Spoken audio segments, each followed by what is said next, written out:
اعوذ باللہ من الشیطان الرجیم بسم اللہ الرحمن الرحیم الحمد للہ الذی ہدانا لہذا وما كنا لنہتدی لولا ان ہدانا اللہ لقد جاءت رسل ربنا بالحق والصلاة والسلام علی اشرف الانبیاء والمرسلین وعلى النبي المكي المدني القرشي الهاشمي سيدنا ونبينا سيد أبي القاسم محمد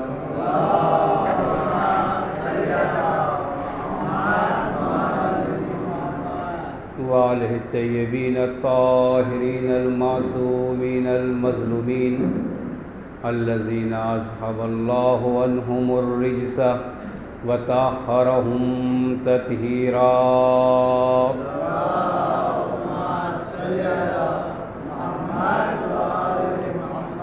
بسم الله الرحمن الرحيم رب اشرح لي صدري ويسر لي أمري واحلل عقدة من لساني يفقهوا قولي أما بعد فقد قال الله تعالى في القرآن الكريم بسم الله الرحمن الرحيم ان الذين آمنوا وعملوا الصالحات اولئک هم خیر البریہ۔ صلوات پڑھیں محمد وآل محمد پر۔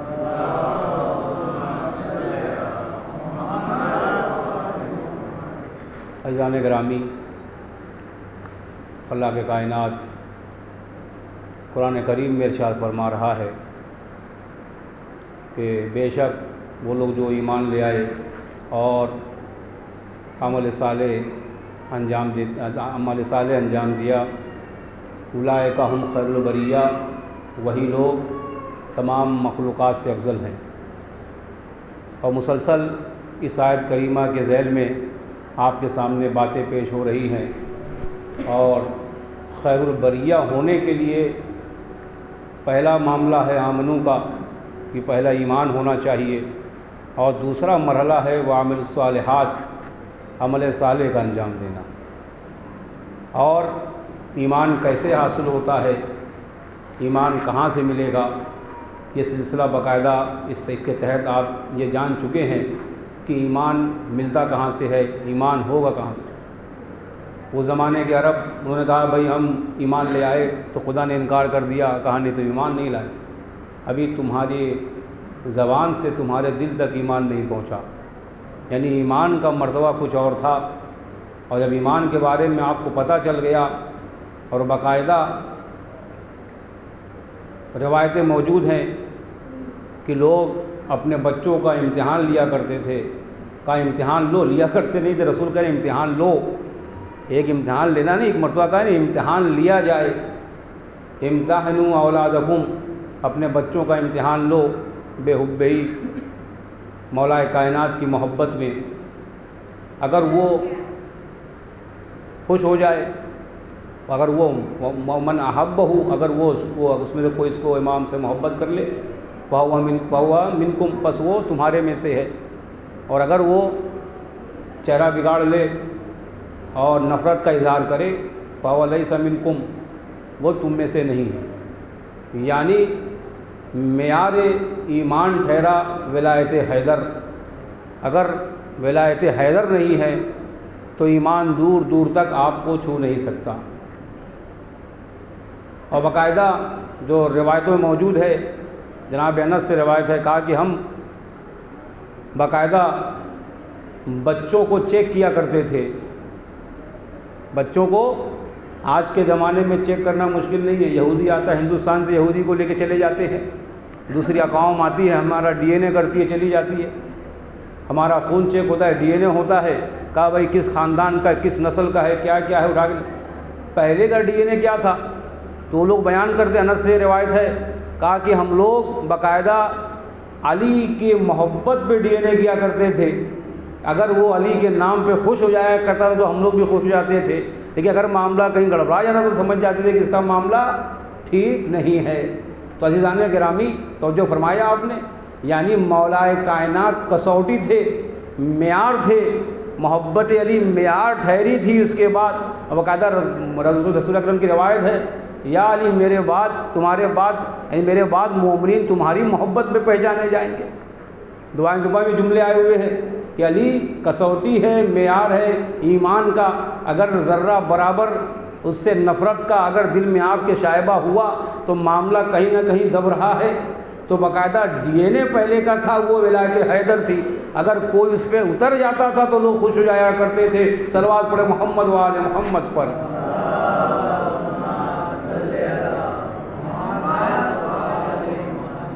تو عزیزان گرامی، آپ نے توجہ کیا کہ سب سے پہلا سلسلہ آمنو، پہلے آپ کا ایمان محکم ہونا چاہیے، اس کے بعد عمل صالح ہونا چاہیے۔ اور بہت ساری روایتیں ہیں، آپ کے سامنے پیش کرتا ہوں کہ جناب ابراہیم علیہ السلام کے وہ پاس جب تمام آسمان کو بتایا گیا، آسمان پہ انہیں پورے آسمان کے درجات کو بیان کیا گیا، جب آسمان پہ جناب ابراہیم نے دیکھا، آپ توجہ فرمائیے گا کہ آپ کا مرتبہ کیا ہے۔ رسول اکرم کہہ رہے ہیں علی اس سے مراد تم اور تمہارے شیعہ ہیں، اولئک ہم خیر البریہ، اور یہ سب کے سب حوض کوثر پہ ملیں گے۔ اور بہت ساری روایتیں موجود ہیں، آپ کتب کا جا کے چھان بین کریے، اس آیت کے ساتھ بہت ساری روایتیں ہیں جو باقاعدہ اس بات یاد کر رہی ہیں کہ دیکھو جتنی بھی ہیں یہ شیعوں کے لیے ہے۔ یا علی انتا و شیعتوں کا ہم الفائزون، یہ شیعہ یا علی تم اور تمہارے شیعہ وہ کامیاب ہیں۔ اور باقاعدہ کہا کہ حدود کے پر پہ لکھا ہوا ہے خیر البریہ سریانی زبان میں۔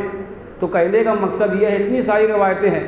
تو ابراہیم کے سامنے جب آسمان کو پیش کیا گیا اور ابراہیم نے جب آسمان پہ دیکھا تو ابراہیم کو کچھ انوار نظر آئے، کہا کہ یہ کس کا نور ہے؟ جبرائیل سے پوچھا کس کا نور ہے؟ کہا یہ فخر الانبیاء، اپنی زبان میں کہہ رہا ہوں سید الانبیاء خاتم المرسلین، کس کا نور ہے؟ کہا یہ محمد مصطفیٰ کا نور ہے۔ صلوات پڑھے محمد و آل محمد پر۔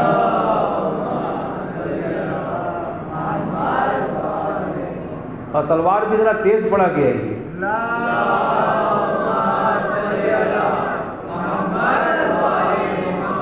بھائی جب آپ کو اتنا بڑا درجہ آپ کا ہے اور ملنا وہیں سے ہے تو ایسا نہ ہو کہ ایسا لگے کہ آدھی سلوات تو نہیں ہے۔ آدھی سلوات نہ بیچنے والا بھی جنت کی خوشبو نہیں سونگھ پائے گا۔ پر محمد و آل محمد صلوات۔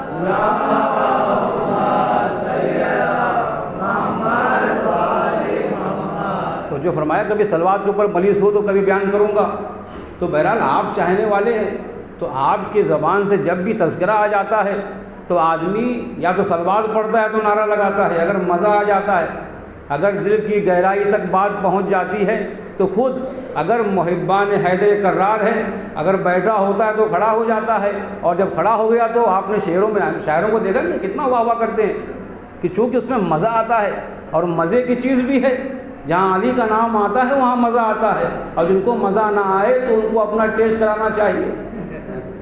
تو جو فرمایا آپ نے تو باقاعدہ کہا یہ نور کس کا ہے؟ کہا ان کا نور ہے۔ کہا دوسرا جو نور بغل میں ہے، کہا وہ علی مرتضیٰ کا نور ہے۔ کہا اور نور دکھائی دے رہے ہیں، کہا وہ حسن و حسین جناب زہرا کا نور ہے۔ کہا اس کے بعد کا اور انوار دکھائی دے رہے ہیں، کہا وہ اس کے بعد جو ائمہ آنے والے ہیں ان کا نور ہے۔ اس کے بعد ابراہیم سوال کرتے جا رہے ہیں، آپ اپنی منزل کو سمجھیے۔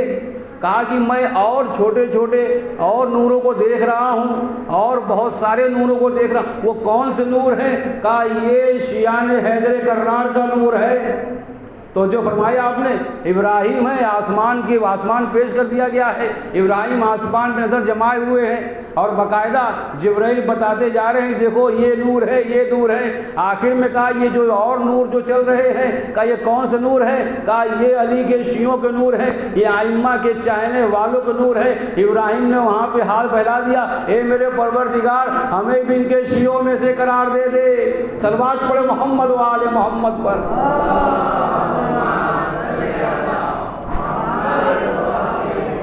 قرآن میں آیت موجود ہے کہ بھائی ابراہیم ان کے شیعوں میں سے ہے، ان شیعت ابراہیم، کہا کہ بے شک یہ جو ہے ابراہیم شیعوں میں سے۔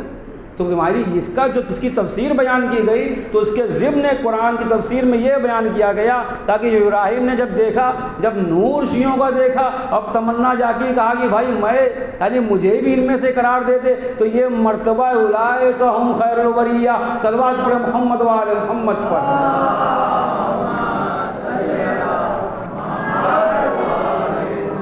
یعنی جہاں انبیاء تڑپ رکھتا ہو کہ میں ان کے چاہنے والوں میں سے ہو جاؤں، میں ان کے شیعوں میں سے ہو جاؤں، تو عزیزان گرامی، تو بہرحال جب اتنا مرتبہ آیا، جب علی سے لوگ اتنا بغض کرتے تھے، تو ظاہر سی بات ہے جب اپنا مرتبہ دیکھتے ہیں تو اور ان کے دل میں تڑپ ہوتی ہے۔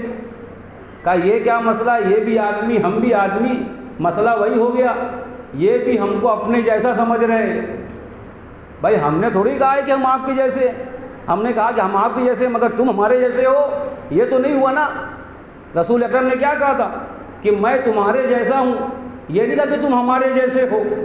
بھائی شیعہ بھی کیا وہ تمہارے جیسے ہیں، مگر یہ واپس عکس جو ہوتا ہے ایسا نہیں ہے کہ تم بھی شیعوں جیسے ہو۔ اس کے بعد جناب ابراہیم نے دیکھا، کہا یہ نور ہے، کہا مجھے اس میں نور میں سے قرار دے۔ کہا اچھا یہ نور تو بھی نور کی شکل میں ہے، کہا انہیں دنیا میں کیسے پہچانا جائے گا، ہے اتنا مرتبہ کا یا بارے جب مرتبہ دیکھا کہ بھائی ائمہ کے ساتھ وہ نور، چھوٹے اپنی زبان میں کہہ رہا ہوں، وہ چھوٹے چھوٹے نور شیعوں کے، وہ جتنے قیامت تک کے شیعہ آنے والے ان کے انوار ان نور کے ساتھ گھوم رہے ہیں، ٹہل رہے ہیں، اپنی زبان میں کہہ لیا جائے موجود ہے۔ جناب ابراہیم نے کہا مجھے بھی قرار دے دے۔ کہا میرے پروردگار اے جبرائیل یہ بتاؤ پہچانوں گا کیسے، دنیا میں پہچان کیسے ہوگی؟ کہا کہ پہچاننے کا بہترین طریقہ ہے کہ اگر ان نور کو دنیا میں دیکھنا ہے 51 رکعت نماز پڑھتا ہوگا۔ پہلا جو جملہ ہے جبرائیل کہتے ہیں اگر اس دنیا میں اس نور کو تلاش کرنا ہے اے ابراہیم 51 رکعت نماز پڑھتا ہوگا اور دائنے ہاتھ میں انگوٹھی پہنتا ہوگا، ہے نہیں جو مومنوں کی علامت ہے، اور زیارت اربعین پڑھتا ہوگا کہ اگر یہ کرتا ہے تو سمجھ جانا یہ وہی نور ہے جو آسمان کو ان نوروں کے ساتھ چمک رہا تھا۔ صلوات پڑھے محمد و آل محمد پر۔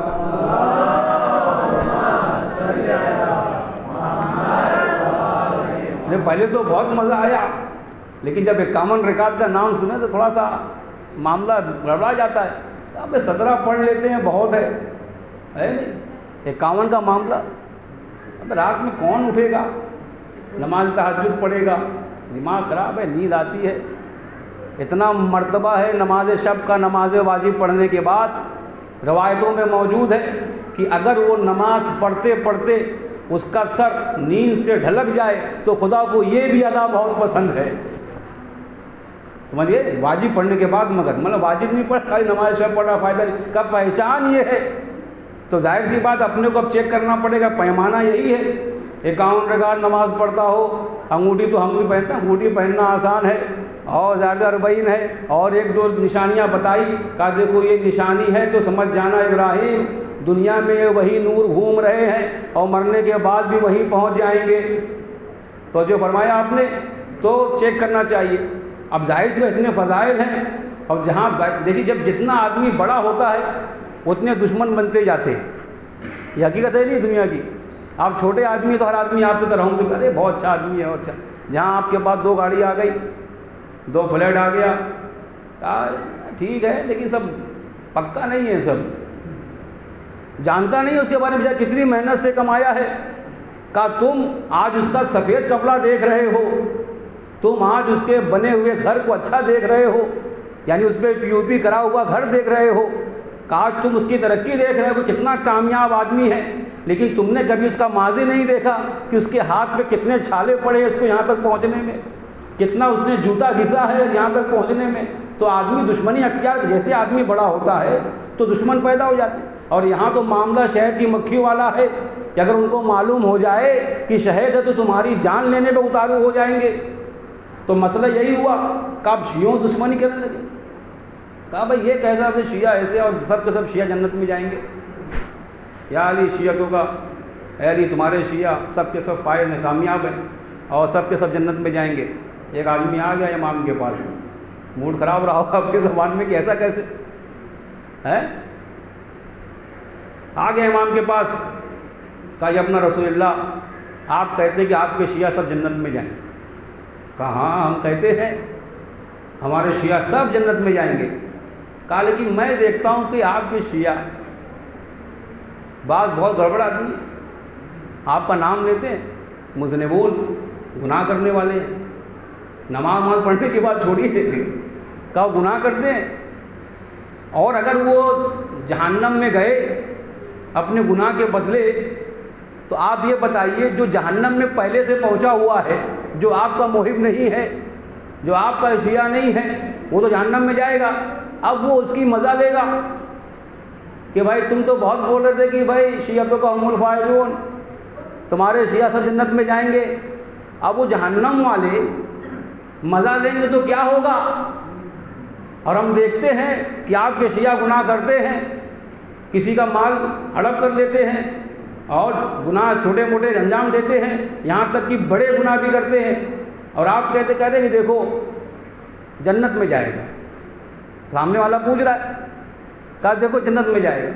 کہا کہ وہ ایسے جائے گا کہ جب وہ مرے گا تو اتنی خطرناک اس کی موت ہوگی کہ جتنا گناہ کیا ہوگا نے اپنی زبان میں کہہ لیا جائے. میں اپنی زبان مثال پیش کر رہا ہوں کہ جس طریقے سے ہم لوگ اگر آپ کے پاس کھچڑا آ جائے اور سامنے نیمبو آ جائے تو کیسے نچوڑتے ہیں، کہ اتنی طاقت سے نچوڑتے ہیں کہ اس میں کچھ بچتا نہیں ہے. کہ وہ شیعہ جو مرے گا کہ اس کو ایسا نچوڑ دیا جائے گا کہ وہ اس کے گناہ پاک ہو جائیں گے اور وہ پاکیزہ جنت میں چلا جائے گا. تو جو فرمایا آپ نے، کہا یہ روایت موجود ہے.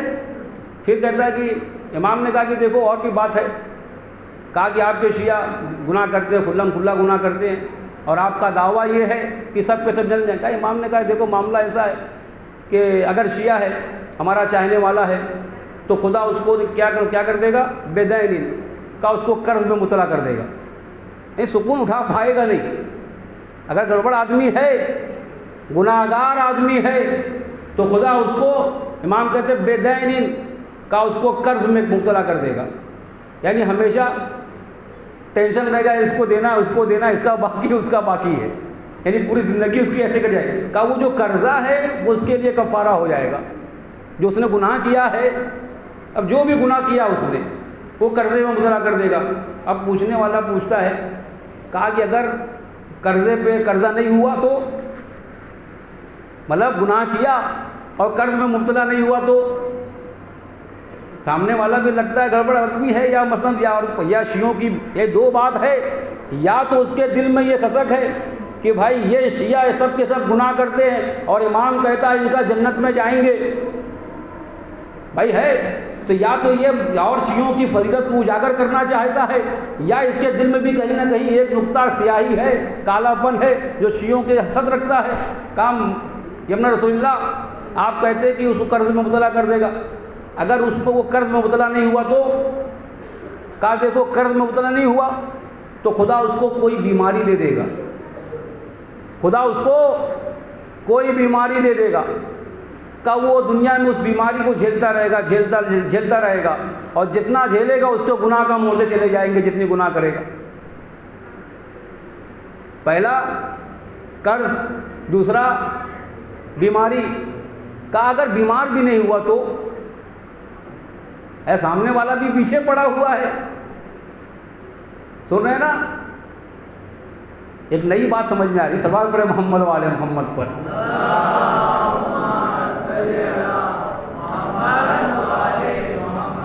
یہ چھٹے امام کی روایت ہے، میں اپنے جیب سے نہیں پڑھ رہا ہوں. کہ اگر شیعہ گناہ گار ہے، شاوی کہتا ہے گناہ کرتے ہیں، میں نے دیکھا ہے شیعہ گناہ کرتا ہے.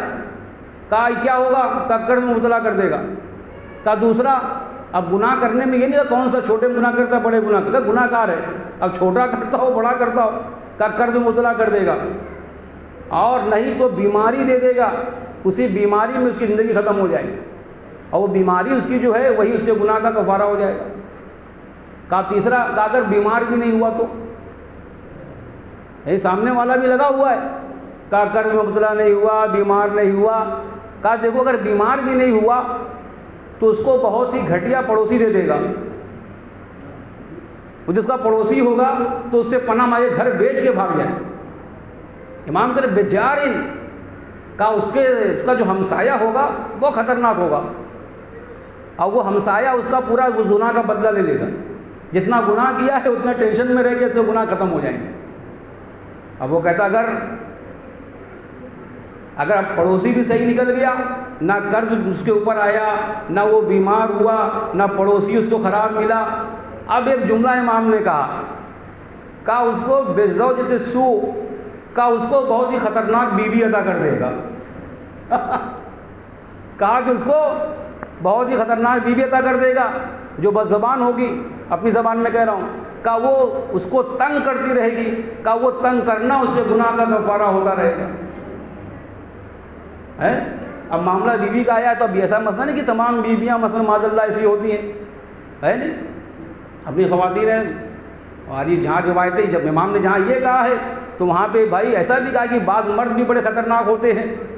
اگر مرد خطرناک ہو گئے اور بیوی ٹھیک رہی تو حساب آسیہ اور فرعون والا ہوگا.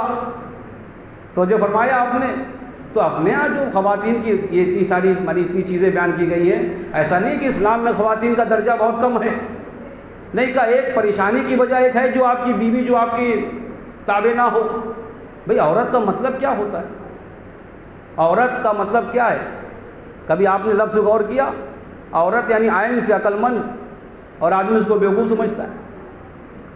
عورت کا لفظ عین جو ہے عقل مند, واو سے وفادار, اپنے شوہر کے تئیں وفادار ہے, رے سے رازدار ہے, تے سے تابع ہے, جو کہتے ہو وہ سنتی ہے. یعنی عورت اسی کے مجموعے کو عورت کہا جاتا ہے. مرد کون ہے؟ وہ مرد جو میم سے مضبوط ہو, یعنی مرد ہے یعنی میم سے مضبوط ہو. اگر مضبوط نہیں ہے تو پھر سمجھ لیجیے مرد نہیں ہے, مردہ ہے. یعنی میم سے مرد ہو اور رے سے روزی کمانے والا ہو, خالی پھوکٹ میں نہ گھومتا ہو کہ گھر میں بیٹھا ہوا ہے, معلوم پڑا گھر میں فاقہ کشی ہو رہی ہے. اور اس کے بعد دال سے دلیر ہو, یعنی مرد ہو یعنی مضبوط ہو, روزی کمانے والا ہو, دال سے دلیر ہو, بہادر ہو. اگر کوئی آپ کی ناموس کے بارے میں بات کرے تو مارنے مرنے پر آمادہ ہو جائے. نہ یہ کہ بولے میں شریف آدمی ہوں, میں تو اس کے آگے نہیں بات کر. نہیں, یہاں تمہارے گھر کی بات چل رہی ہے. اگر واقعی مرد ہے, آج کا زمانہ بڑا عجیب ہے, یعنی جو بزدلوں کا نام شریف رکھ دیا گیا ہے. جو بزدل ہے کہتے ہیں بہت شریف آدمی ہے. یعنی تمہارے گھر کے بارے میں کوئی بندہ بات کر رہا ہے, تمہاری بیٹی کے بارے میں بات کر رہا ہے, آپ چپ چاپ بیٹھے ہو, میں بہت شریف آدمی. کہا تم شریف نہیں بزدل ہو. اگر مرد ہے تو غیرت آنا چاہیے, اس کا منہ توڑ دینا چاہیے. صلوات پڑھے محمد و آل محمد پر.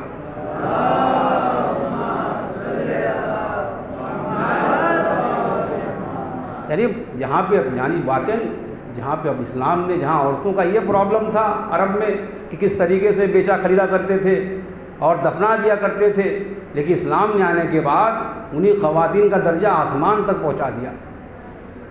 یعنی کہتے ہیں نا کہ بھئی بیٹیاں سب کے مقدر میں کہاں ہوتی ہیں, گھر یعنی بیٹیاں سب کے مقدر میں کہاں ہوتی ہیں, گھر خدا کا جو پسند آئے وہاں ہوتی ہیں. وہاں پہ بیٹی کا درجہ دیکھیے اسلام میں, اور آئیے پھر زوجہ کا درجہ دیکھیے, پھر ماں کا درجہ دیکھیے. یعنی ہر چیز کے لحاظ سے اسلام نے خواتین کے جو مرتبے کو آسمان تک پہنچا دیا ہے. نہیں, وہاں پہ بہرحال اچھے برے آدمی بھی ہوتے ہیں اور خواتین بھی ہوتی ہے. تو جہاں بیٹیوں کا معاملہ ہے کتنی ساری روایتیں موجود ہیں. کہا کہ جاؤ گھر میں جاؤ تو اگر تحفہ لے کے جا رہے ہو تو سب سے پہلے بیٹی کو دو, یعنی بیٹے کو مت دو. کہ وہ نعمت ہے, پہلے رحمت کو دیا جائے. نعمت کا معاملے کا حساب کتاب ہے. اور باقاعدہ جناب ابراہیم نے دعا کیا, اے میرے پروردگار مجھے ایک بیٹی عطا کر دے تاکہ میں مر جاؤں تو میرے جنازے پر روئے. تو جو فرمایا آپ نے, جس نے ایک بیٹی کو پالا اس نے 1000 حج کر لیا. اس طریقے سے بہت ساری روایتیں بڑی ہیں جن کے گھر میں بیٹیاں ہوتی ہیں اس کی یہاں خدا رحمت نازل کر دیتا ہے. عزیزان گرامی, اور اسی طریقے سے زوجہ کہ اگر تمہیں چیک کرنا ہے کہ تم کو ہم سے کتنی محبت ہے, معصوم فرماتے ہیں کہ تمہارے محمد کی محبت کو چیک کرنا چاہتے ہو کہ دیکھو کہ ہمیں کتنی اہل بیت سے محبت ہے. معیار بتا رہے ہیں کہ محبت کا کتنی محبت تم آئمہ سے کرتے ہو, تو معصوم فرماتے ہیں کہ آپ پہلے یہ چیک کرو کہ تم کو اپنے عیال سے کتنی محبت ہے. جتنی محبت عیال سے ہوگی اتنی محمد آل محمد سے محمد صلی اللہ علیہ محمد والے محمد.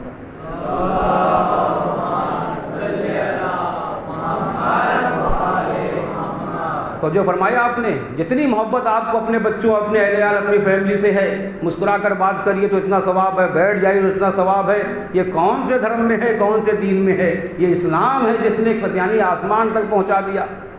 ہاں جہاں پہ ایسا معاملہ اگر کوئی بد زبان ہے تو اس کے لیے بھی روایتیں موجود ہیں. اگر شوہر گڑبڑ ہے تو اس کے لیے روایتیں موجود ہیں. اگر اس نے ایک تماشا لگا دیا, جس ہاتھ سے مارا, جس ہاتھ سے بال اس نے پکڑ لیا, تو قیامت کے دن اسی ہاتھ میں لوہے کی کیلیں ٹھوکی جائیں گی. جس ہاتھ سے بال پکڑا ہے اسی ہاتھ میں کیلیں, لوہے کی کیلیں ٹھوکی جائیں گی, اس کے اوپر عذاب ملے گا. اور اس طریقے سے عورت اگر بد زبان ہے تو اس کا عمل قبول نہیں ہے. یعنی معاملہ دونوں طرف سے ہے. بہرحال جہاں دونوں طرف سے معاملہ ہو تو دونوں طرف دیکھ داکھ کے شادی بیاہ کیا جاتا ہے. ایسا نہ ہو کہ آنکھ بند کر کے کہیں بھی اپنے لگتے جگر کو حوالے کر دیجئے. میں نے آپ کے سامنے کبھی بیان کیا کہ بھائی لڑکا دیکھا ظاہراً بہت اچھا ہے, بہت خوبصورت ہے, بہت ہی نمازی ہے, پکا ہے اور بہترین آدمی ہے. بہرحال شادی کر دی گئی. اب تو اس کی بھائی ریل بنا دی گئی ہے, کہانیاں بنا دی گئی ہیں. کا ایک لڑکا تھا بہترین, داڑھی رکھے ہوئے, فرسٹ کلاس نمازی ہے, اور شادی کر دی گئی. اب وہ بچی گئی گھر میں, لیکن 4 مہینے کے بعد بھائیوں نے سوچا چلو بہن سے مل کر آتے ہیں. اب جا کر گئے بہن سے ملنے کے لیے. اب جو بہن کا حال دیکھا ہے, اب جو بہن کا حال دیکھا تو بڑا مایوسانہ انداز میں بیٹھی ہوئی تھی. کہا کیا ہوا بہن, جب آپ آئی تھی تو ایسا نہیں تھا, ابھی آپ کا چہرہ کیوں اترا ہوا ہے اور آپ کی صحت گر رہی ہے, کوئی مشکل ہے, کوئی مسئلہ ہے, سسرال میں آپ کے ساتھ کوئی ایسا تو نہیں کوئی ظلم ہو رہا ہو؟ تو جو چاہتا ہوں یعنی بھائی پوچھ رہے, بہن کہنے سب کچھ صحیح ہے, سب کچھ اچھا ہے. کہا پھر کیا مسئلہ ہے, تمہاری صحت خراب ہو رہی ہے؟ کہہ رہے کہ دیکھو ہمارے شوہر میں کوئی کمی نہیں ہے, وہ واقعی پابند صوم و صلات ہے, اچھا ہے, محنتی ہے, مگر یہ ہے کہ کھانے پینے میں کنجوس ہے. سب کچھ ہے مگر خرچہ کرنے میں کنجوس ہے. کہا جب بھی اچھے کھانے کی بات آتی ہے تو کہا دال کھاؤ. دال تو بھائی بڑے بڑوں کی غذا ہے, دال میں یہ وٹامن ہے, دال میں یہ فائدہ ہے, دال میں یہ فائدہ ہے. تو دیکھیے ایسی جگہ پہ ایسا نہ ہو کہ بس شریف دے کے شادی کر دیا کیجئے, بلکہ دیکھیے خرچہ بھی کرتا ہے نہیں کرتا ہے. کہا بھائی کر دیا شادی. کہا کہ نہیں جب جو دال کھاتا ہے. تو بھائیوں نے کہا اچھی بات ہے, ابھی آئیں گے تو تم ایک کام کرو, انہیں بے ہوش کر دو. کہا ہم اس کا کام تمام کر دیں گے. کہا اسے بے ہوش کر دیا گیا. اب وہ بھائی سفید سفید پہنے ہوئے آئے اور آنے کے بعد 2 ڈنڈے اٹھائے اور ہوش میں آئے تو مارنا شروع کر دیا. وہ سمجھا کہ یہ فرشتہ ہے, یہ منکر نکیر آ گئے. بھائی میں نے کہا ابھی میں مر گیا ہوں. کہا مرنے کا کیا مسئلہ ہے؟ کہا کہ یہ بتاؤ کیا کر کے آیا دنیا میں؟ کہا حضور کچھ نہیں کر کے آیا, صرف دال کھا کے آیا ہوں, صرف دال کھا کے آیا ہوں. کہا اچھا, پھر مارا, پھر بڑائی کیا. کہا پھر دال کیوں کھایا؟ کہا اتنی ساری نعمتیں تھیں بھائی, جہاں پہ بکرا ہو, بھیڑا ہو, بڑا ہو, چھوٹا ہو. کہا وہ سب چھوڑ کے تو دال کھا کے آیا ہے. میں اپنی زبان میں قرآن کہتا ہے کلو واشربو, کہا بندو کھاؤ پیو, ولا تسرفو, اسراف مت کرو. اب جب پٹائی خوب ہو گئی پھر مار مار کے بے ہوش کر دیا. اب جب یہ ہوش میں آیا, اب وہ جو آئے تھے وہ سالے حضرات چلے گئے. کہا بھائی کیا میرے ساتھ کوئی حادثہ ہو گیا تھا؟ بیوی سے پوچھا. کہا کچھ نہیں, آپ تو اپنے بیڈ پہ لیٹے ہوئے تھے اور کوئی مسئلہ کوئی واقعہ نہیں ہوا. بیوی نے بڑا پیار سے کہا آپ بیٹھیے ذرا, میں بغل کی دکان سے دال لے کر آتی ہوں. ایک مرتبہ جھٹکے سے اٹھ گیا. کہا نہیں دال اور مت لانا, ابھی دال کا عذاب میں چکھ چکا ہوں. کہا میں کچھ اور لے کر آتا ہوں. صلوات پڑھے محمد و آل محمد پر.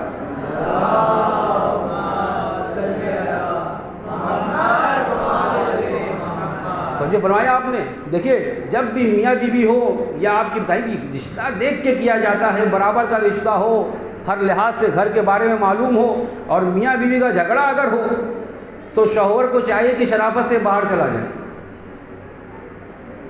شوہر کو چاہیے بہترین طریقہ ہے باہر چلا جائے. میں آپ کے سامنے بہت ہی مشہور اپنے زمانے کے سب سے بڑے فلسفی کی بات پیش کر رہا ہوں۔ استاد محترم نے فرمایا، کہا کہ سقراط اپنے زمانے کا سب سے بڑا فلسفی، جسے زہر کا پیالہ پینا پڑا اس معاملے میں کہ زمین گھومتی ہے، سورج گھومتا ہے نہیں؟ آپ یہ پوری جانتے ہیں، داستان جو اسٹوڈنٹ ہے وہ جانتے ہیں کہ باقاعدہ پھانسی دے دی گئی۔ اس زمانے کے بادشاہ نے کہا نہیں، سورج گھومتا ہے، زمین نہیں گھومتی۔ اس نے کہا زمین گھومتی ہے۔ آج وہ مقولہ اس کا صحیح ہوا، اس کی بات صحیح ہوئی کہ زمین گھومتی ہے، سورج نہیں گھومتا۔ اس زمانے میں بہرحال اس کے شاگرد رو رہے تھے، کہا حضور آپ کو پھانسی ہو رہی ہے، اور آپ کو جو ہے مطلب بے گناہ پھانسی ہو رہی ہے۔ اتنے سارے شاگرد، سقراط اپنے زمانے کا سب سے بڑا علامہ کا اتنا بڑا، پورے شاگرد جب پھانسی پہ لے جا رہے تھے تو پورے شاگرد کہہ رہے تھے کہ حضور آپ کو بے گناہ مارا جا رہا ہے۔ ایک مرتبہ رک کے کہتا ہے، کیا تم یہ چاہتے ہو میں گناہ کرتا ہوا مارا جاؤں؟ یعنی اتنا بڑا آدمی ہے۔ تو استاد نے فرمایا کہ بیوی بیٹھا ہوا تھا، کسی مسئلے میں غرق تھا، سوچ رہا تھا، بھائی سائنٹسٹ ہے، اپنے زمانے کا سب سے بڑا سائنٹسٹ ہے، بیٹھا ہوا سوچ رہا تھا۔ اور جب سوچ رہا تھا تو بیوی نے کہا کہ بھائی ذرا یہ نہر سے پانی لے آؤ۔ یعنی جو شادی شدہ ہیں ان سے خطاب،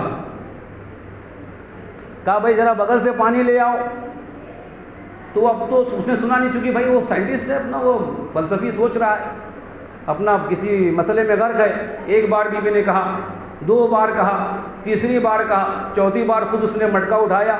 اٹھانے کے بعد گھر کے آگے نہر تھی، وہاں گئی اور نہر سے اس نے پانی کو بھرا، اور پانی بھرنے کے بعد واپس آئی۔ اور جب واپس آئی تو وہ جس انداز میں سقراط بیٹھا ہوا تھا ایسے ہی بیٹھا ہوا تھا۔ یعنی جب وہ بول رہی تھی تب بھی وہ ایسے ہی بیٹھا ہوا تھا، جب وہ پانی لے کر آئی تو تب بھی وہ ایسے ہی بیٹھا ہوا تھا۔ تو آنے کے بعد بیوی کو اور غصہ آیا، اس نے کہا کہ دیکھو تمہیں اتنا بھی سمجھ، میں تم سے کلام کر رہی ہوں، میں تم سے بات کر رہی ہوں، میری بات نہیں سنتے ہو۔ اٹھا کے اس نے کیا کیا، مٹکے کو اس کے سر پہ پٹک دیا۔ اب آپ بتائیے اگر آپ کے ساتھ کبھی ایسا ہو جائے خدا نہ خواستہ تو کیا کریں گے آپ؟ آپ وہ دنیا کا سب سے سمجھدار آدمی ہے، سب سے بڑا فلسفی ہے، سر پہ مٹکا ٹوٹ گیا ہے۔ اگر عام آدمی ہوتا تو ایک آدھ تماچا، ایک آدھ لافہ تو رسید کر دیتا، بدتمیز بے حیا۔ لیکن سب سے سمجھدار آدمی تھا، اسے پتا ہے کہ پوری دنیا سے آدمی لڑ سکتا ہے، مگر یہاں بہت شرافت سے اٹھا۔ اٹھنے کے بعد ایک جملہ کہتا ہے کہ جو بادل گرج رہے سے اب برسنے لگے، باہر چلا گیا۔ تو میں آپ نے جوانوں سے خطاب کرتا ہوں کہ ایسا معاملہ ہو تو جب اتنا بڑا آدمی باہر چلا جاتا ہے تو آپ کو بھی باہر چلے جانا چاہیے۔ صلوات پڑھے محمد وعلى محمد پر۔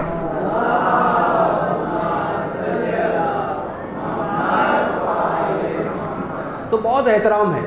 تو لیکن امام نے کہا کہ دیکھو کہ اگر اس کے ساتھ، اگر وہ شیعہ ہے، اگر اس نے گناہ کیا ہے تو خدا اس کو ایسی خاتون کے ساتھ کر دے گا جو زندگی اس کی تباہ کر دے گی، یعنی کچھ بچے گا نہیں، نہ کچھ بچے گا نہ بچائے گی، اور لڑائی جھگڑا الگ ہوتا ہے۔ کبھی آپ نے دیکھا بعض فیملیاں ہیں تو آدمی کا دماغی خود دن بھرا سب کچھ کما کے بھی اس کا بیکار ہے۔ کہا اگر اس کی زوجہ بھی ایسی نہیں رہی تو، کہا اس کو زوجہ بھی اچھی مل گئی۔ یعنی راوی پوچھ رہا ہے امام سے، آج لگ رہا ہے بڑا سناٹا، سوال پڑے محمد والے محمد پر۔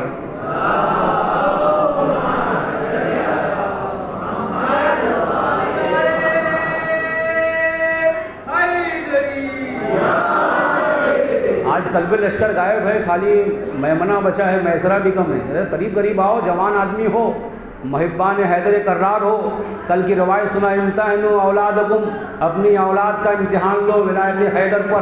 اگر وہ زیادہ اس میں جوش دکھائے تو خوش ہو جایا کرو، لیکن اگر گڑبڑا جائے تو اٹھا کے اس کی ماں کے حوالے کر دیا کرو۔ انس کہتے ہیں کہ ہم لوگ باقاعدہ DNA کیا کرتے تھے بچوں کا، علی کو دکھاتے تھے، خوش جاتا تو خوش جاتے تھے۔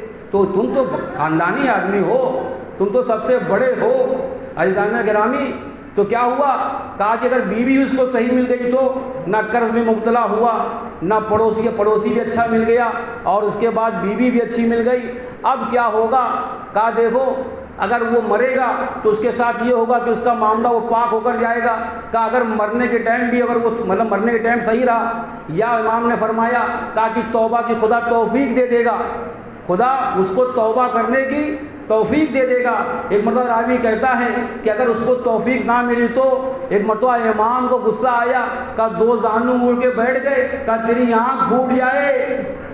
تو جو فرمایا آپ نے، امام کو پریشان کر رہا ہے کہ ایک مرتبہ کیا کرنا، بھی بھائی قرضدار بھی قرض بھی نہیں ہوا اور بیوی بھی صحیح مل گئی، بیمار بھی نہیں ہوا، توبہ کرنے کا موقع بھی اسے نہیں ملا اور وہ مر گیا، تو اب کیا ہوگا؟ کہ تیری آنکھ پھوٹ جائے، ہم اسے پکڑیں گے اور جنت کے حوالے کر دیں گے۔ ہم کس لیے ہیں؟ صلوات پڑھے محمد و آل محمد پر۔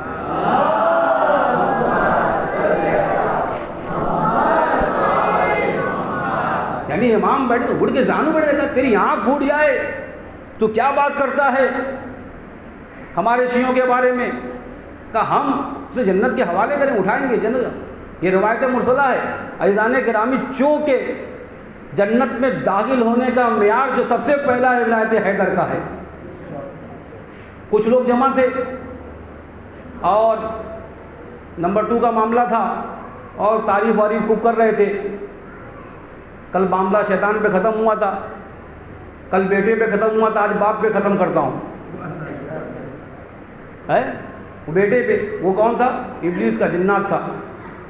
شیطان گزرا وہاں سے، دیکھا کہ کچھ لوگ جمع ہیں، ایک بھیڑ ہے اور باقاعدہ جو ہے فلاں آدمی کی تعریف کر رہے ہیں۔ شیطان کا دماغ خراب ہو گیا۔ اب سوچیے آپ، ابلیس کہتا ہے میرا دماغ، میں سوچا رہی بیوقوف لوگ کہاں جمع ہے دیکھتے ہیں۔ میں وہاں پہ کھڑا ہو گیا مجمع کے سامنے، کہا کہ ارے تم لوگ اپنے خلیفہ کی برائی کر رہے، جو حقیقی خلیفہ ہے تم اس کی برائی کر رہے۔ یعنی جو لوگ جمع تھے وہ علی کی توہین کر رہے تھے، علی کے اوپر برا بھلا کہہ رہے تھے۔ شیطان کھڑا ہو گیا، کہا کہ تم کون ہو؟ ظاہر سی بات ایک نیا آدمی کھڑا ہوا تو پوچھیں گے، کہا تم کون ہو؟ کہا میں ابو مرہ ہوں۔ کہا ابو مرہ کون؟ کہا تم شیعوں میں سے ہو کیا؟ تمہیں خراب لگ رہا ہے؟ کہا نہیں، میں شیعوں میں سے نہیں ہوں، لیکن جو میں جانتا ہوں وہ تم لوگ نہیں جانتے۔ کہا تم کو پتہ نہیں رسول نے مطلب جو ہے خلیفہ بنایا اور کہا تھا کہ من کنتو مولا، یہ روایت تم کو یاد نہیں ہے؟ کہا کہ لگتا ہے شیعہ ہے۔ یعنی شیطان یاد دلا رہا ہے غدیر کو، کہا کہ تمہیں پتہ نہیں رسول نے میدان خم میں کہا تھا من کنتو مولا و فاز علی مولا؟ کہا سب کچھ ٹھیک ہے، کہا مگر تم ہو کون؟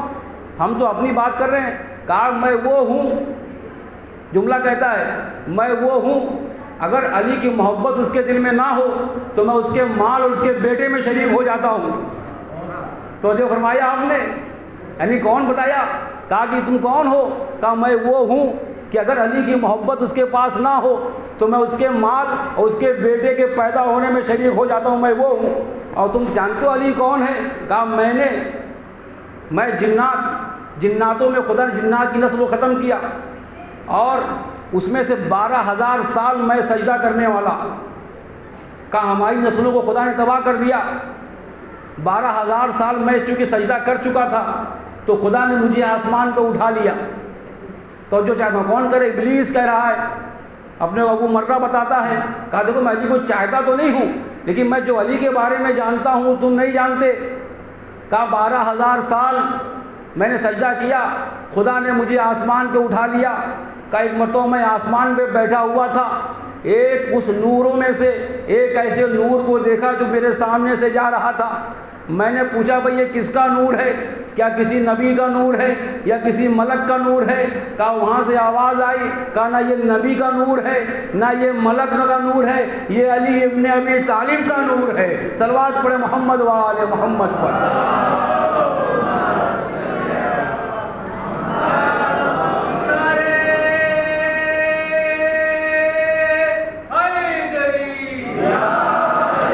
یہ ابی طالب کا نور ہے۔ کہا جب ابراہیم جب اس نور کو دیکھا تو باقاعدہ دعا کی، اے میرے پروردگار مجھے ان کے شیعوں میں سے قرار دے دے، اور تم اس آدمی کی برائی کر رہے ہو۔ صلوات پڑھے محمد و آل محمد پر۔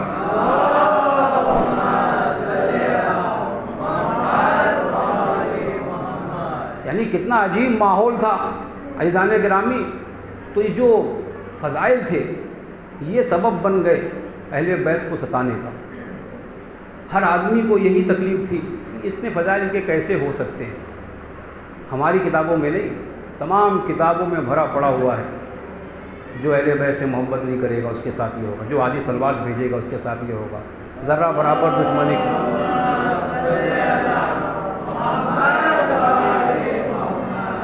عزیزان گرامی، جناب ابراہیم نے آسمان پہ دیکھا نور کے، جناب جبرائیل نور کو بتا رہے کس کا نور ہے کس کا نور ہے، اور پھر آپ کے سامنے داستان پتہ ہے کہ انی سقیم، میں بیمار ہوں، وہ پوری داستان گچھ شکنی میں بیان نہیں کرنا چاہتا۔ جناب ابراہیم نے جھوٹ نہیں کہا، نبی جھوٹ نہیں بولتا، نبی جھوٹ نہیں بولتا، کہا انی سقیم، میں بیمار ہوں۔ کہا بیمار کیسے تھے؟ کہا جب وہ جناب جبرائیل آسمان کے انوار کو دکھا رہے تھے اور ابراہیم انوار کو دیکھ رہے تھے، تو جب امام حسین کے نور کو دیکھا تو ایک مرتبہ جناب ابراہیم نے کہا کہ میں اس نور کو دیکھتا ہوں تو مجھے پتہ نہیں مجھ پر غم طاری ہو جاتا ہے۔ عزیزان گرامی، تو جناب جبرائیل نے پورا مصائب جناب ابراہیم کے اوپر بیان کیا، اے ابراہیم تمہاری نسل سے اور تمہاری اس سے جو خاندان سے ایک رسول آئے گا اور رسول کی بیٹی ہوگی، اس بیٹی سے اس طریقے سے پورا ایک شجرہ بتایا کہ ارے حسین آئیں گے مگر اسی رسول کی امت اور اسی رسول کو ماننے والے، اور اس حسین کو شہید کر دیں گے، اور بے آبو کہتے ہیں بغیر دانہ و پانی کے سے مار دیا جائے گا، اور بہت ہی بیابان میں لے جا کر انہیں شہید کیا جائے گا۔ یہ پوری داستان کربلا کی بیان کرتے ہیں۔ اجرکم اللہ، آج 5ویں محرم گزر گئی، آپ سوچئے کہ جناب آدم نے جب جناب امام حسین کا نور دیکھا تو گریہ کیا، یعنی باقاعدہ کربلا وہ سرزمین ہے، وہاں سے کوئی نبی نہیں گزرا، کوئی وصی نہیں گزرا جس نے غم نہ کی، جس نے آنسو نہ بہایا ہو اور جس کے اوپر غم طاری نہ ہوا ہو، یہاں تک کہ باقاعدہ بعض انبیاء زخمی ہو گئے اور جبرائیل سے پوچھا، جبرائیل نے پورا ماجرا سنایا۔ ہاں عزیزان گرامی، وہ کرب و بلا کی زمین ہے، اور باقاعدہ جب امام پہنچے اور آپ کے سامنے پوری داستان موجود ہے کہ امام نے کس طریقے سے زمین خریدی اور کربلا کو اپنے ہاتھ میں اپنے خریدا، اور خریدنے کے بعد پھر بنی اسد کو واپس کر دیا۔ عزیزان گرامی، محرم کے ایام بہت ہی تیزی سے گزرتے جا رہے ہیں اور آپ مستقل مصائب سنتے جا رہے ہیں۔ آپ نے جناب حبیب کا مصائب سنا اور جناب حر کا مصائب سنا، اور کس کا مصائب بیان کیا جائے اتنے کم ایام میں؟ ارے وہب قلبی کی مظلومیت کو بیان کیا جائے، یا زہر خین کے زخم خانے کو بیان کیا جائے، یا مسلم بن اوسجا کے تیر خانے کو بیان کیا جائے، کس شہید کا تذکرہ ہو؟ ہاں عزیزان گرامی، میں آپ کے سامنے بس خلاصتاً بیان کرتا ہوں کہ عصر عاشور کے روز جب معرکہ کارزار گرم ہوا تو سب سے پہلے جو علماء بیان کرتے ہیں اور مقتل میں لکھا ہوا ہے، سب سے پہلے انصار اپنی جان کو نچھاور کرنے لگے۔ ارے کبھی حبیب جا رہے تھے، کبھی مسلم تیر کھا رہے تھے، کبھی جو ہے زہیر جا رہے تھے، اور اس طریقے سے جو جتنے بھی صحابہ تھے اور جتنے بھی انصار تھے امام کے، وہ اپنی جان کو اپنے آقا پہ فدا کر رہے تھے۔ اور جب جاتے تھے نا تو جانے کے بعد جب گھوڑے سے گرتے تھے تو آواز دیتے تھے، السلام علیکہ یا ابا عبداللہ، اے ابا عبداللہ آپ پر ہمارا سلام ہو، ہماری مدد کے لیے آئیے۔ اور امام دوڑتے ہوئے کبھی حبیب کے سرانے پہنچتے تھے اور کبھی زہیر کے پاس، اور اس طریقے سے کبھی حر کے اور کبھی حر کے بیٹے کے پاس پہنچتے تھے۔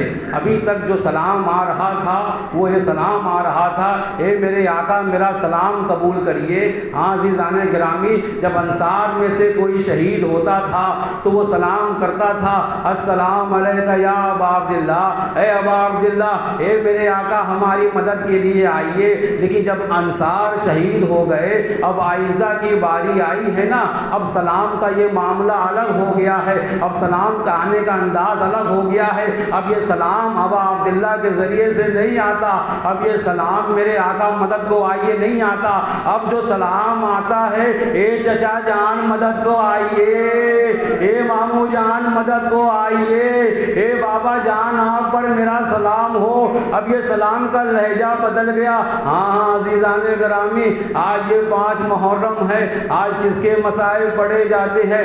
آئیے آپ کے سامنے وہ مسائب پیش کرتا ہوں۔ ارے جعفر طیار، جناب عبداللہ ابن جعفر طیار کے 2 شیر جو کربلا میں موجود تھے، 2 دلارے جناب زینب کے، کہ کتنی مشقتوں سے زینب نے پالا تھا۔ ارے جو بیویاں اپنے بچوں کو مشکلوں سے پالتی ہیں انہیں پتہ ہے کہ بچوں کی پرورش کرنے میں کتنی زحمت ہوتی ہے۔ ارے کس طریقے سے انہوں محمد کو پالا تھا۔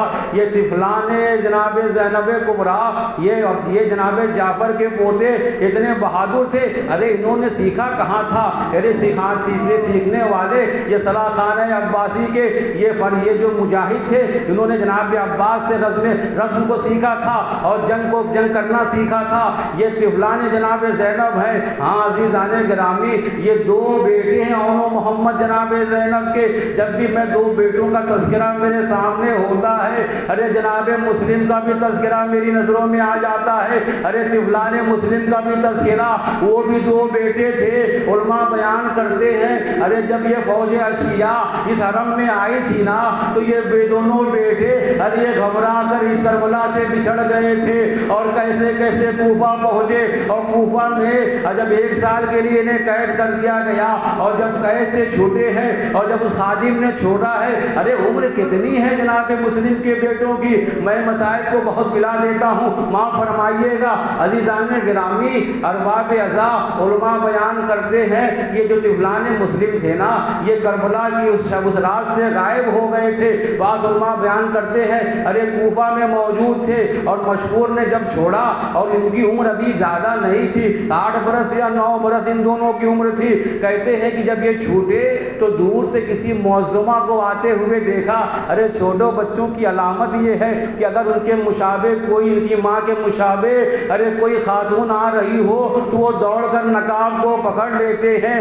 ارے یہ مسلم کے بچے اتنے چھوٹے تھے، ارے دور سے ایک نقاب پوش معظمہ کو دیکھا، انہیں سمجھ میں آیا ارے یہ میری مادر گرامی آ رہی ہے۔ ارے دوڑ کر گئے اور اس معظمہ کے نقاب کو پکڑ لیا۔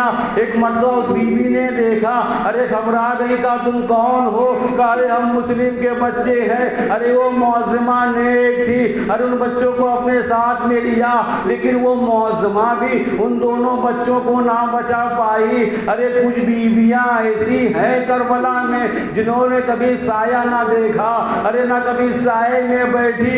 ایک جناب مسلم کی زوجہ ہے، ارے دوسری جناب زینب کبریٰ ہے۔ ارے ان کا بھرا گھر اسی کربلا میں لٹ گیا۔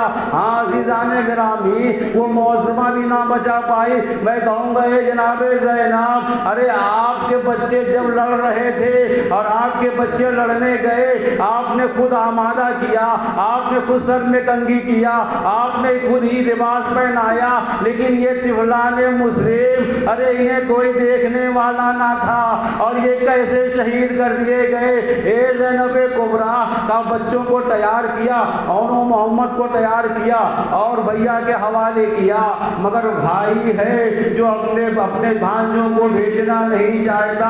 ارے بھیجو تو کیسے بھیجے؟ یہ اونو محمد ہے، ارے یہ لخت جگر زینب کبریٰ ہے۔ ارے حسین زینب کا اتنا احترام کرتے ہیں کہ کیسے بھیجے، زینب دکھی ہو جائے گی۔ ہاں عزیزان گرامی، علماء بیان کرتے ہیں کسی طریقے سے ان دونوں شہزادوں کو لڑنے کی اجازت ملی۔ اب اونو محمد چلے اور ماں کی باتوں کو بھی یاد کیے ہوئے ہیں۔ ماں نے جو پہلے خیمے میں بتایا، اے میرے لال، اگر تم جنگ کرتے کرتے ارے فرات تک پہنچ جانا، ارے تم فرات کا پانی نہ پینا، اگر تم نے فرات کا پانی پی لیا تو میں اپنا دودھ نہ بخشوں گی۔ ارے یہ دونوں شہزادے 11 سے 12 برس کے کا یہ شہزادے گئے اور لڑنے کے بعد رجس پیش کیا، ارے ہم جعفر طیار کے پوتے ہیں، ہمیں کوئی معمولی نہ سمجھو، ارے ہم کس گھرانے سے آتے ہیں۔ ہاں عزیزان گرامی، رجس پڑھتے ہوئے حملہ کر رہے تھے۔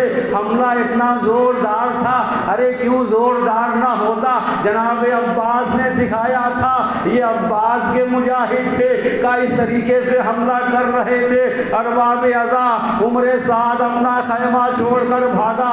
ایک مرتبہ فوج اشیاء سے فوج سے کہتا ہے، ارے تم انہیں بچہ مت سمجھو، ارے یہ بنی ہاشم کے شیر ہیں، اگر انہیں مارنا ہے تو انہیں الگ الگ کر دو۔ علماء تولما بیان کرتے ہیں فرعون کو محمد سے الگ کیا گیا اور اسی اثنا میں آواز آئی یا اماں یا مامو، اے مامو جان مدد کے لیے آئیے۔ عزیزان گرامی، ارے جیسے ہی انہوں محمد کی آواز سنی، ارے حسین دوڑے، ایک طرف عباس دوڑے، علی اکبر دوڑے۔ عزیزان گرامی جب پہنچے انہوں محمد کو نہ پایا، ارے انہوں محمد کو لے کر آئے اور آنے کے بعد بیویوں نے ماتم کیا لیکن زینب نے ماتم نہ کیا۔ عزیزان گرامی یہ کیسی زینب ہے، یہ کیسی ماں ہے کہ اپنے دل کو مضبوط کیے ہوئے ہے کہ اگر میں نے گریہ کر دیا کہیں حسین کا دل نہ ٹوٹ جائے۔ ارے ہم نے تو حسین پہ ان کو صدقہ کر دیا۔ جناب زینب نے گریہ نہیں کیا، یہاں تک کہ زندان شام کا وقت آیا کہ زندان شام میں جب سرہائے شودا کو پیش کیا، ارے یہ دو چھوٹے چھوٹے سر آئے مگر ان سر کو کوئی لینے والا نہ تھا۔ ارے بیویوں نے کہا ارے کیا اس سر کی ماں جو ان سے سر کی جو ہے کیا ان کی ماں اس دنیا میں نہیں ہے جو ان کے سر کو لے لے؟ ارے کسی نے کہا نہیں زینب موجود ہے۔ اجرکم اللہ، ارے زینب نے کبھی بھی اپنے بچوں پہ گریہ نہیں کیا، مقصد سے گزاری گئی تو ہمیشہ اپنے بھائی پر گریہ کیا۔ اجرکم اللہ۔ حاضر ارباب عزا، جب یہ زینب واپس مدینہ آئی ہے اور مدینہ آنے کے بعد جب یہ اپنے گھر پہنچی ہے تو علماء بیان کرتے ہیں کہ بال سفید ہو گئے تھے۔ ارے گھر میں پہنچی اور ننھے ننھے مسلے دیکھے، ارے ہاتھوں کو اٹھا لیا، اے میرے لالو محمد، ارے اپنی مادر گرامی کو معاف کر دینا، ارے حسین کا غم اتنا بڑا۔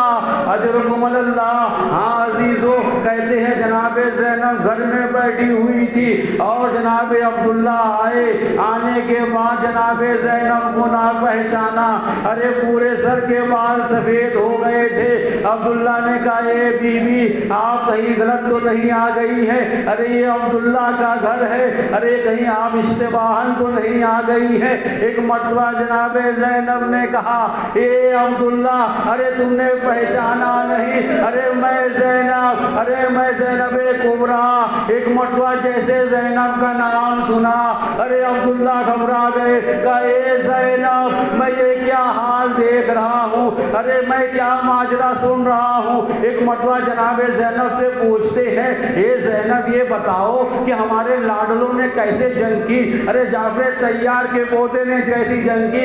ارے جناب زینب کو پورا منظر یاد آ گیا۔ ایک مرتبہ عبداللہ سے کہتی ہے اے عبداللہ ارے انہوں نے جنگ کا حق ادا کر دیا، اپنے خون کا حق ادا کر دیا، جنگ ایسی کر رہے تھے کہ عمر سعد اپنا خیمہ چھوڑ کر بھاگ گیا، کہا جنگ ایسی کر رہے تھے اے عبداللہ۔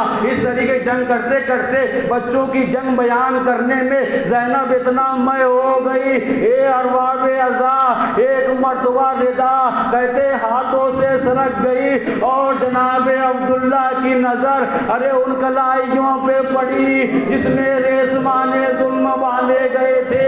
ارے عبداللہ تڑپ گئے کہ اے زینب یہ ہاتھوں پہ نشان کیسا ہے؟ ارے زینب ٹوٹ گئی، اے عبداللہ ارے میرا بھیا جب مار ڈالا گیا، ہمیں اسیر کر لیا گیا، ہمیں رسیوں سے باندھ دیا گیا، ارے عبداللہ بیمار تھے، قبضہ شمشیر پہ ہاتھ رکھ لیا، اے بنت ید اللہ مجھے یہ پڑھنا وَسَيَعْلَمُ الَّذِينَ ظَلَمُوا أَيَّ مُنقَلِبٍ يَنقَلِبُونَ أَلَا لَعْنَةُ اللَّهِ عَلَى الْقَوْمِ الظَّالِمِينَ۔ ماتم حسین۔